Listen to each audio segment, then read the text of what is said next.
Jill, Terrible. it's great to see you again. Alexis got and I, meet. we both got to meet you outside the Etihad, before the City Arsenal match, and your style is on point. Loving the color.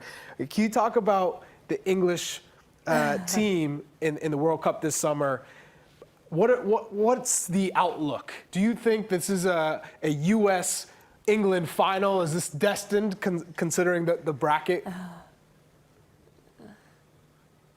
Oh, that would be brilliant. I think obviously the England team going into the World Cup, we have picked up a couple of injuries, but I think we've got a fantastic squad going into it. I was on the back of a USA defeat in the World Cup 2019 semi-final, so it would be nice to have the final and to get an England win, I'm sorry to say, but I think it'll just be, obviously the USA have been a driving force in women's soccer over the years. Got a good friend in Carly Lloyd, who I was so fortunate enough to play at Manchester City with for 6 months, and I think they've really set the standard in women's soccer, but it's time that England went and got that trophy, I think. Yeah, actually, I think we actually got the video of us meeting. You might not remember this because you were getting hounded by fans left and right. But there's 2 of them with American accents you might remember. There we are. You were very gracious, by the way, No, Jill. I do remember. Yeah. I do remember, and you were very nice as well and introduced yourself. I think it was a bit of mayhem at the time, but yeah. It was very nice to meet you. Yeah, Alexis almost got taken out, actually, in the stadium. Yeah, I should have been in hospitality with you because I was not treated very nicely at the stadium. I guess they figured out I wasn't a Manchester City fan. But I do want to know a little bit about the Women's Super League out there. You obviously had a chance to play.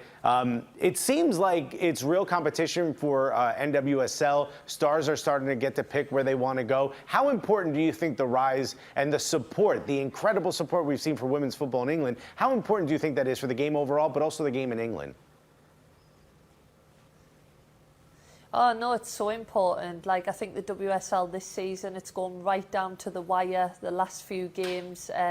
Chelsea look like they might just pip it, but I think it's good for fans, isn't it? And we've had like 50,000 people at some of the games, which is absolutely incredible. If I go back to when I first started playing for Everton, 16 years ago, we were getting about 200, 300 people. So when people say people don't want to watch women's football, women's soccer, well, I guess they're wrong. Jill, you've seen this growth throughout your career. How do we continue to make it grow? Like, what do we say to the people? Obviously, the product is there. You know, when they go there, they continue to come back. How do we continue to sell the sport? Yeah, I think we have to just keep pushing, really. I think, obviously, as females in the game, sometimes we say a lot of the time, we're very grateful for where the game is and where it's going, but I think it's okay to be humble, but I think we have to keep pushing.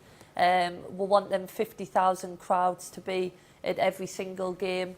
There's a lot of, obviously, female teams that don't kind of have their own stadiums, like the men's stadiums, and I think if we can just keep pushing and growing the game, and just keep banging that drum, really. Obviously, on the back of the Euros in England, we had 90,000 people at that final, and we've really seen kind of that momentum carry on. So, yeah, just keep fighting for it, really, and it's exciting to see the future of women's football.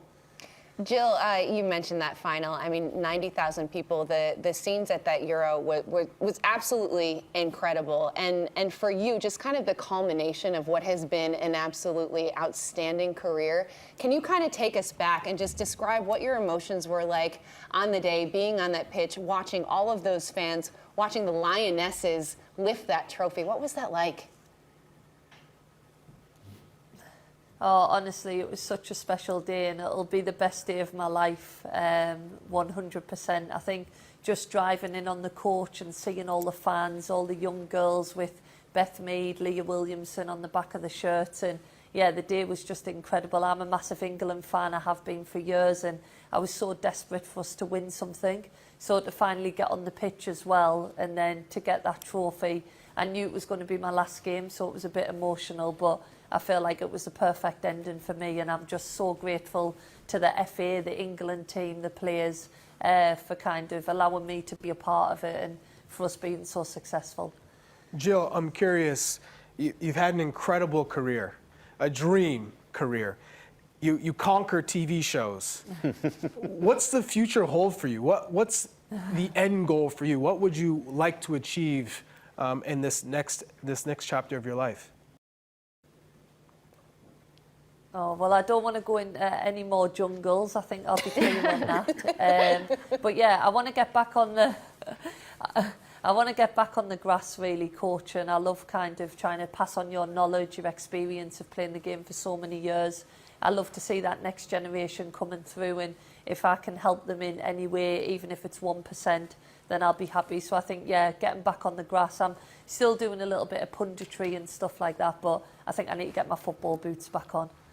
Jill, come on, you're great on TV, and the punditry is awesome. But you mentioned a few things. You say you're a big fan of England.